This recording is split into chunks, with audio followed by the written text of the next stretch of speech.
Hi friends, எல்லாரும் எப்படி இருக்கீங்க? நான் நல்லா இருக்கேன். நீங்க எப்படி இருக்கீங்கிறத கமெண்ட்ல சொல்லுங்க. இன்னைக்கு நம்ம வழக்கம் போல ஒரு கதை பார்க்க போறோம். என்ன கதைங்கிறத வாங்க பார்க்கலாம்.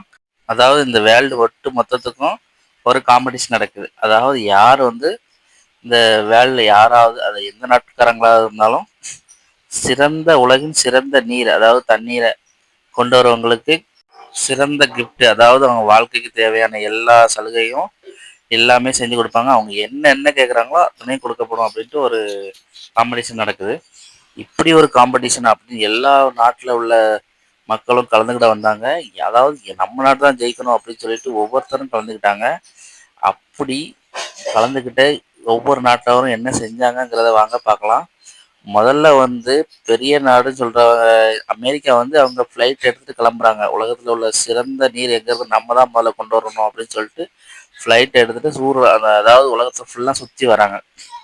நம்ம தான் ஜெயிக்கணும் அப்படின்னு சொல்லிட்டு அமெரிக்காரங்க ஃப்ளைட் எடுத்துகிட்டு சுற்றி உலகம் ஃபுல்லாக பார்த்து கடைசியில் அவங்களுக்கு வந்து அமேசான் காட்டில் தான் சிறந்த நீர், மூலிகை நீர் இருக்குது, அந்த நீரை கொண்டு வரணும். அவங்க அந்த நீரை கொண்டு வந்தாங்க. அடுத்து சைனாக்காரங்க நம்ம தான் எப்படியாவது ஜெயிக்கணும்னு சொல்லிட்டு உலகம் ஃபுல்லாக அவங்களும் சுற்றி கடல் எல்லா பக்கமும் சுற்றி அவங்க அப்புறம் யோசிச்சாங்க. உலகத்திலே உயரமான நீர்வீழ்ச்சி ஏஞ்சல் நீர்வீழ்ச்சி, அங்கேருந்து நீர் கொண்டு வருவோம் அப்படின்னு சொல்லி அவங்க வந்து அந்த நீரை கொண்டு வந்து நம்ம தான் ஜெயிக்கணும் அப்படின்னு சொல்லி அந்த நீரை கொண்டு வராங்க.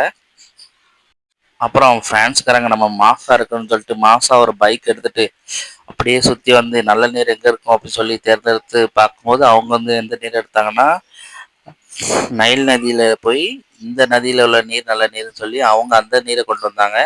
அவங்களும் நம்ம தான் ஜெயிக்கணும் அப்படின்னு சொல்லிட்டு அந்த நீரை கொண்டு வந்தாங்க. அப்புறம் அடுத்து எந்த நாட்டு வராங்கன்னா அர்ஜென்டினா. அவங்க ஒரு கார் எடுத்து மாசா அப்படி சுற்றி வந்து என்ன நீரை தேர்ந்தெடுத்தாங்கன்னா இந்த நீரை கொடுத்தா நம்மளுக்கு கண்டிப்பாக கிடைக்கும்னு அவங்க கொண்டு வந்து என்ன நீரை கொண்டு வராங்கன்னா அந்த ஃபால்ஸ்ல இருந்து அந்த நீரை கொண்டு வராங்க. எப்படி நம்ம தான் ஜெயிக்கணும்னு அவங்க நினைச்சிட்டு இருந்தாங்க. அப்புறம் வித்தியாசமான கட்டத்துல வந்தாங்க ரஷ்யாக்காரங்க. அவங்க எப்படி வராங்கன்னு நீங்களே பாருங்க. இப்படி ஒரு கண்டுபிடிச்சு நம்ம எப்படியாவது யாருக்குமே தெரியாத நல்ல தண்ணியை கொண்டு வரணும்னு நினச்சி அவங்க எப்படி ஒரு நீரை கொண்டு வந்தாங்க. அவங்களும் நம்ம தான் ஜெயிக்க போகிறோம், எந்த நாடும் ஜெயிக்கக்கூடாது, நம்ம தான் ஜெயிக்கணும் அப்படின்னு சொல்லிட்டு அந்த நீரை கொண்டு வந்தாங்க. இப்படி ஒவ்வொரு நாடும் அவங்கவுங்கக்கிட்ட என்னென்ன எக்யூப்மெண்ட்ஸ் இருக்கோ, என்னென்ன இதெல்லாம் வச்சு கடைபிடிக்க முடியுமோ அதை வச்சு உலகம் ஃபுல்லாக சுற்றி அவங்கவுங்க கொண்டு வந்தாங்க அந்த நீரை. கடைசியில் எந்த நாடுறா இவ்வளோ பெரிய நாடெலாம் இருக்குது, இந்த எந்த நாடு ஜெயிக்க போகுது அப்படின்னு சொல்லிட்டு ஒவ்வொருத்தரும் வெயிட் பண்ணாங்க.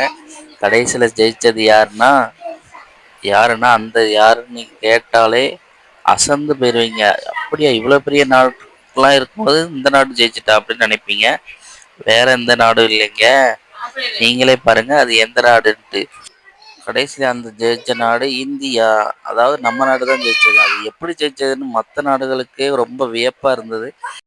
இந்தியாவா, அந்த நாடு ஜெயிக்க வாய்ப்பே இல்லையே, நம்மலாம் எவ்வளோ இதாக இருக்கணும், அந்த நாடு எப்படி ஜெயிக்கும் அப்படின்னு சொல்லிட்டு அவங்களுக்குள்ளே இதாக இருந்தாங்க. எப்படி ஜெயிச்சது அப்படிங்கிறது, என்ன நீரை கொண்டு வந்தாங்கங்கிறத கேட்கறதுக்கு ஆர்வமாக இருந்தாங்க. அவங்க மட்டும் ஆர்வமாக இல்லைங்க, நீங்களும் ஆர்வமாக இருக்கீங்கன்னு தெரியுது. எப்படி எந்த நீரை கொண்டு வந்தாங்க இந்தியா அப்படிங்கிறத நம்ம வாங்க உள்ளவே பார்க்கலாம். அந்த நீரை கொண்டு வந்த நபர்கிட்ட போய் கேட்டாங்க, நீங்க என்ன நீரை கொண்டு வந்தீங்க, எங்களை விட அப்படி என்ன வசதியான நீரை கொண்டு வந்துட்டீங்க அப்படின்னு கேட்க. அப்புறம் அவரே சொல்றாரு, ஏதாவது என்ன நடந்தது, எந்த நீரை கொண்டு வந்தாங்கிறத அவரே சொல்றாரு. அவர் சொல்றாரு, அதாவது நான் வந்து சொந்தமா உழைச்சி என்னோட காசுல முதல்ல எங்க அம்மாவுக்கு ஒரு gift வாங்கிட்டு போனேன். gift வாங்க போகும்போது எங்க அம்மா என்னை பார்த்துட்டு இருந்தாங்க.